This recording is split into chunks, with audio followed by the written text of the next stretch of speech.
Hello बच्चों, कैसे हैं आप सभी लोग। हम लोग आ गए हैं क्लास 10th के चैप्टर 4 पर, जिसका नाम है क्वाड्रेटिक इक्वेशंस। आज हम लोग आ गए हैं एक्सरसाइज 4.3 के क्वेश्चन नंबर 3 पर। CBSE new NCERT book, subject है मैथमेटिक्स। क्वेश्चन नंबर 3 को जल्दी से पढ़ लेते हैं, समझ लेते हैं, उसके बाद क्वेश्चन को आराम से हम लोग करेंगे। ठीक है। इज इट पॉसिबल, पूछा गया है, is it possible to design a rectangular mango grove whose length is twice its breadth, ठीक है, and the area is 800 metre square, if so find its length and breadth. ठीक है, बहुत simple सा question पूछा गया है, समझ में आ गया सबको। ठीक है, सो सिंपल है। तो हम सबसे पहले क्या करेंगे, हमको whose length is twice is breadth, मतलब हमारे पास ना लेंथ है ना ब्रेड्थ, हम दोनों वही निकाल लिए, तो मान लेते हैं हम लोग।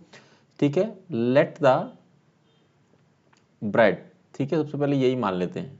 ठीक है, ये मान लेते हैं कि x ले लेते हैं। ठीक है, क्वेश्चन के अकॉर्डिंग होता है कि आपको लेंथ x मानना है या वो मानना है। यहाँ पर लेंथ ट्वाइस इट्स ब्रेड्थ दिया गया है, तो पहले हम लोग x मान लेते हैं ब्रेड्थ को। ठीक है, क्लियर है बच्चों। अब आगे आपकी लेंथ क्या होगी।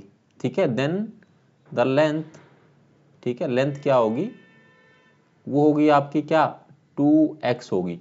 ट्वाइस बोला ना इस ब्रेड्थ का, तो अगर ब्रेड्थ आपकी x है तो लेंथ क्या होगी, ट्वाइस ऑफ इट्स ब्रेड्थ। ठीक है, तो वो 2x हो जाएगा। बहुत क्लियर है बच्चों, यहाँ तो कोई डाउट, कोई समस्या, कोई परेशानी कुछ नहीं है। ठीक है, सिंपल है।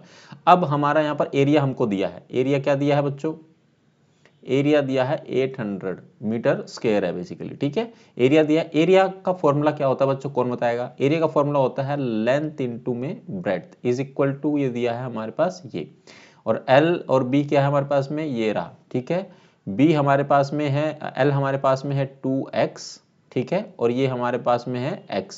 ठीक है, इज इक्वल टू क्या हुआ, ये आ जाएगा। क्लियर है, तो इसको मल्टीप्लाई करिए तो ये आ जाएगा 2x का स्क्वायर इज इक्वल टू में 800।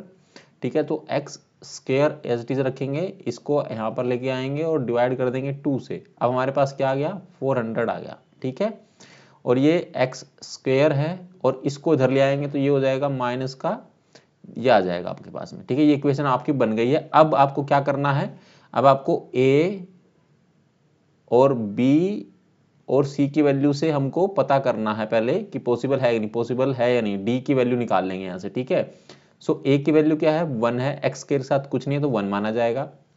b के साथ, b तो है ही नहीं तो वो 0 हो जाएगा, और ये जो c पार्ट है वो -400 हो जाएगा। ठीक है, d का d हमको निकालना है, इसका मतलब क्या हुआ, बी स्क्वायर -4ac का फॉर्मूला है, इसका फॉर्मूला होता है ये वाला। ठीक है, डिस्क्रिमिनेंट बोलते हैं इसको d को। ठीक है, यहाँ पर सिंपली वैल्यू पुटअप कर देंगे।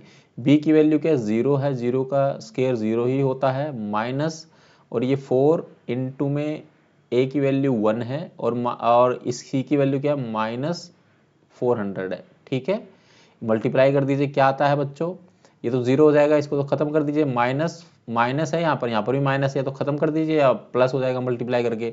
तो 4 4 जा 16 और 2 0 रहेगी, ये आ गया 1600। ये क्या होता है, ग्रेटर देन 0 है। अगर ग्रेटर देन 0 है तो मतलब क्या होगा, रियल रूट्स आपके क्या करते हैं, एग्जिस्ट करते हैं। ठीक है, रियल रूट एग्जिस्ट करते हैं।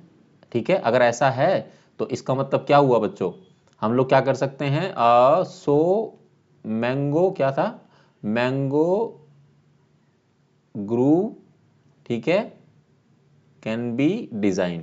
ठीक है, कैन बी डिजाइन। ठीक है बच्चों, सिंपल है। अब हम लोग क्या करेंगे, यहां से हम लोग एल और बी भी बोला है हमें निकालने के लिए, क्या करेंगे, x square is equal to, x square -400 is equal to क्या होता है, 0। ठीक है, इसको सोल्व कर लेते हैं। एक्स का स्क्वायर इज इक्वल टू में ये आ जाएगा इधर 400 हो जाएगा।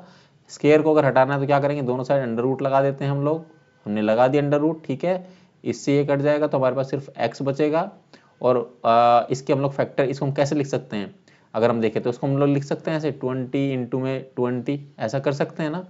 इसको मल्टीप्लाई करेंगे तो 400 ही आएगा। अब ये पेयर बन रहा है, तो x की वैल्यू कितनी आ गई बच्चों, 20 आ गई। और x हमने किसको माना था, तो हमारा जो ब्रेड्थ है वो कितना आ जाएगा बच्चों, जिसको हमने माना था x, वो आ जाएगा आपका कितना, 20। और 20 और किसकी यूनिट क्या है, मीटर स्क्वायर है तो मीटर आ जाएगा। और हमने लेंथ क्या है इसकी, लेंथ क्या हो जाएगी, 2x था तो 2 इंटू में 20 हो जाएगा, तो ये आपका आ जाएगा 40 और 47 मिनट लग जाएगी मीटर। ठीक है बच्चों, समझ में आया किसी को या नहीं आया? समझ में आ गया ना। यहाँ पर ये क्वेश्चन क्या समाप्त होता है, हमको यही चीज पूछी गई थी, वो हमने प्रूव कर दिया है। ठीक है, यहाँ पर इसी के साथ क्वेश्चन नंबर 3 जो है आपका समाप्त होता है। अगर इस वाले क्वेश्चन में कोई भी क्वेरी है, कोई समस्या है, कोई परेशानी है तो कमेंट सेक्शन में जरूर पूछे। वीडियो अच्छी लगी तो वीडियो को लाइक करे, बताए कमेंट सेक्शन में कि सर मजा आया पढ़ के। ठीक है, और जो बच्चे इस चैनल पर पहली बार आ रहे हैं, मैं हर वीडियो में बोलता हूं कि प्लीज़ चैनल को सब्सक्राइब करें, बेल आइकन को दबाएं, ताकि आपको सारी फर्दर वीडियो आपको जल्दी से जल्दी मिलती रहे। अब हम लोग जल्दी ज़्यादा से ज़्यादा वीडियो अपलोड करेंगे, ताकि आपकी कोई भी क्वेरीज है किसी भी क्वेश्चन में तो आप वो उसको यहाँ से वीडियो को देख सके। ठीक है, और अगर आप पेरेंट्स हैं, आपके बच्चे 10th क्लास में पढ़ते हैं, तो ये चैनल बच्चों को जरूर दे, ताकि वो अपनी वीडियोस अपना मैथमेटिक्स के सारे क्वेश्चन सॉल्व कर सके। ठीक है, और इसके अलावा अगर 10th क्लास में कोई भी डाउट है किसी भी क्वेश्चन में, अगर कोई दूसरी बुक से कोई क्वेश्चन है तो आप हमसे जरूर पूछ सकते हैं। मेरे सोशल मीडिया हैंडल्स दिए गए हैं, वहाँ पर भी आप मुझे मैसेज कर सकते हैं कि सर मुझे इस क्वेश्चन में डाउट है, प्लीज़ हेल्प करें, तो हम हेल्प जरूर करेंगे। और आपके सारे कमेंट्स का रिप्लाई आपको मिलता है, आपको पता होगा। आप कमेंट करिए, और मिलेंगे आपसे अगली वीडियो में, जिसमें हम लोग क्वेश्चन नंबर 4 करेंगे। ये क्वेश्चन भी इंपॉर्टेंट है, क्वेश्चन नंबर 4 बहुत ज़्यादा इंपॉर्टेंट है। ठीक है, चलिए अपना ख्याल रखना। Thank you very very much.